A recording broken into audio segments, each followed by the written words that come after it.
తెలుగు రాష్ట్రాలలో comedian పొలిటీషియన్గా పేరుగాంచినటువంటి KA పాల్ని మించి తెలంగాణ రాష్ట్రంలో కాంగ్రెస్ ప్రభుత్వంలో ఒక ఉన్నతమైన పోస్టులో ఉన్నటువంటి అంటే మంత్రివర్గంలో పనిచేస్తున్నటువంటి ఒక మంత్రి గారి మాటలు కూడా అలానే ఉంటున్నాయండి.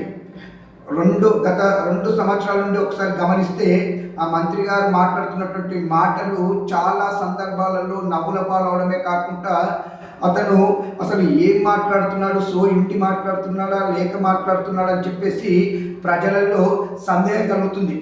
ఏది ఏమైనా మరో కేఏ పాల్ లాగా ఆ మంత్రి గారు మిగిలిపోయేలా ఉన్నారని చాలామంది అంటే తెలంగాణ వ్యాప్తంగా తమ అభిప్రాయాలను వ్యక్తం చేస్తున్నారు.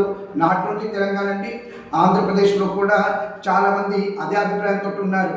ఏది ఏమైనప్పటికీ ఆ మంత్రి గారు ఇప్పటికైనా ఒక విజ్ఞతతో మాట్లాడుతూ ఒక పద్ధతిగా ఉంటారని నేను భావిస్తున్నాను. నవ్వుల పాలవుతే ఎప్పటికి కూడా అది మంచిది కాదని ఆ మంత్రి గారికి నేను సూచిస్తున్నాను. ఏది ఏమైనా తన పద్ధతి మార్చుకోవాలని కోరుతూ ఇట్లు దినేష్ గంగసాని.